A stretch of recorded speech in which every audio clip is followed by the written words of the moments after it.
देखिए, मैंने personally 2 startups करे हैं और उसमें से एक स्टार्टअप में मैंने वेंचर कैपिटल फंडिंग भी उठाई थी।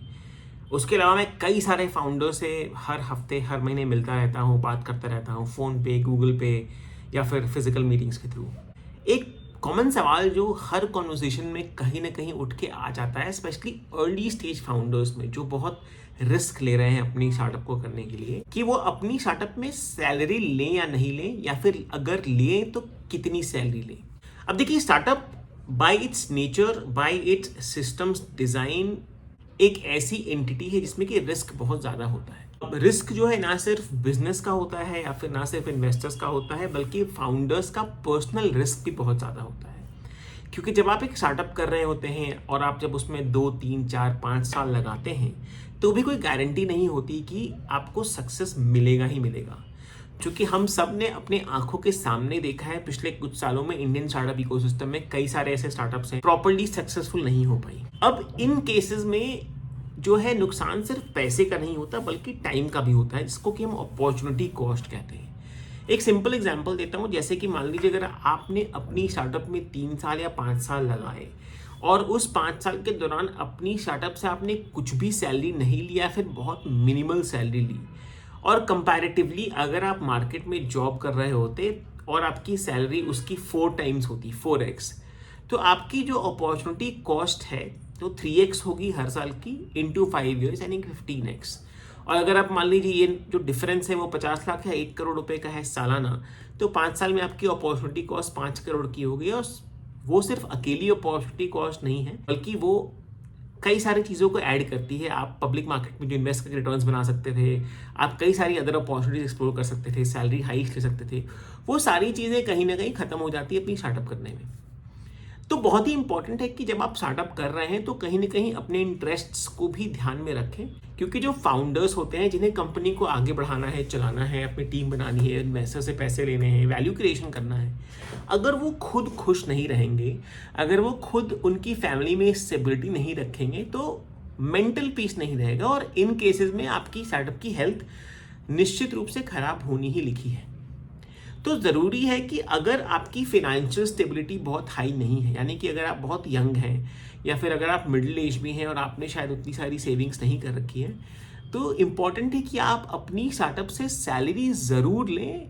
इतनी सैलरी जो कि आपको एक रिस्पेक्टेबल लाइफ रहने में मदद कर सके, बिना ये सोचे कि आपके घर में डिनर और लंच में खाना बनेगा या नहीं बनेगा, आपके बच्चे की स्कूल की फीस जाएगी या नहीं जाएगी, और अगर कुछ मेडिकल इमरजेंसी हुई तो आप उसके पैसे को खर्च कर पाएंगे या नहीं कर पाएंगे। अब देखिए, ये जो अमाउंट होता है ये बहुत सब्जेक्टिव हो सकता है, डिपेंडिंग ऑन कि आपका एज, आपकी लाइफ स्टेज, आपकी लाइबिलिटीज़ क्या है। अगर आप एक बहुत यंग फाउंडर हैं, कॉलेज से पास आउट कराया आपने, तो चांसेस है कि आपकी सैलरी शायद थोड़ी कम भी हो तो काम चल सकता है। आप शायद अपने स्टार्टअप के फाउंडर्स के साथ रूम शेयर कर रहे हैं, या फिर आप एक चीप अकोमोडेशन ढूंढ के रह रहे हैं, और कई बार ये चीज़ें प्रमोट भी की जाती है। हम सब ने वाई कॉम्बिनेटर में पॉल ग्राहम की रैमन प्रॉफिटेबिलिटी के बारे में पढ़ा है। लेकिन अगर आपकी लाइफ स्टेज अलग है, मान लीजिए अगर आप एक ऑलरेडी मिड सीनियर लेवल पहुंच चुके हैं, शायद 8 10 साल 12 साल एक्सपीरियंस आपने गेन कर लिया है, आपकी शादी हो चुकी है, आपकी फैमिली है, पेरेंट्स हैं, बच्चे हैं, तो इम्पॉर्टेंट ये होगा कि आप इवैल्यूएट करें कि क्या ये अमाउंट होगा जो कि आपको एक रिस्पेक्टेबल लाइफ लीड करने में मदद करेगी, और आप उस अमाउंट को अपनी सैलरी मान के अपनी स्टार्टअप से विड्रॉ कर सकते हैं। अब देखिए, स्टार्टअप में ऐसा भी हो सकता है कि शुरू में पैसे ना हो। अगर आपकी स्टार्टअप प्रॉफिटेबल है, रेवेन्यू कमा रही है, बहुत सारा प्रॉफिट आ रहा है, तो आपको सैलरी ड्रॉ करने में कोई भी दिक्कत नहीं आएगी, बिकॉज आप प्रमोटर हैं, फाउंडर हैं, आप अपने मन के हिसाब से सैलरी ले सकते हैं। लेकिन अगर आपकी स्टार्टअप में रेवेन्यू आना शुरू नहीं हुआ है, या फिर अगर आपकी स्टार्टअप लॉस मेकिंग है, जो कि बहुत कॉमन सिनारियो है, कई बार एट स्केल कंपनीज बनाने के लिए शुरू में कुछ दिनों तक लॉस बेयर करना पड़ता है। काफ़ी सारी स्टार्टअप एग्जांपल्स हैं उसके लिए, अमेजॉन, गूगल, एप्पल,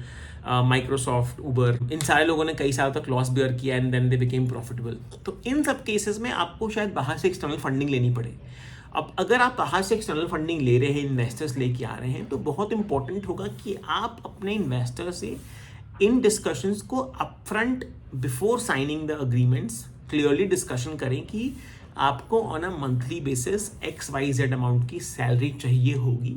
ताकि आप एक कंफर्टेबल और रिस्पेक्टेबल लाइफ लीड कर सके। तो अगर आप इस बात को करने में हिचकिचा रहे हैं या रेजिस्टेंस फील कर रहे हैं, तो ऐसा बिल्कुल भी ना करें, बिकॉज ये बहुत ही नॉर्मल सिनारियो है और इन्वेस्टर्स को भी पता है। हाँ बिल्कुल, शायद आप अपनी, अगर आपकी आज की सैलरी 50 लाख रुपए की है या 1 करोड़ रुपए की है, तो ऑफकोर्स आप कमांड नहीं कर पाएंगे वो सैलरी अपनी स्टार्टअप से, बट एक रिस्पेक्टेबल सैलरी, क्योंकि आपकी स्टार्टअप में जो आपका मेजॉरिटी ऑफ रिटर्न्स आएगा वो आपकी इक्विटी से आएगा, एंड इसीलिए शायद आपने स्टार्टअप शुरू किया है, बिकॉज आप उस इक्विटी के थ्रू वेल्थ क्रिएट करना चाहते हैं। बट अगर आप वो पूरी सैलरी कमांड नहीं कर सकते, उसके बावजूद भी एक सिग्निफिकेंट या एक नॉर्मल कट के साथ आप इतनी सैलरी ज़रूर ले सकते हैं with investors being in consensus,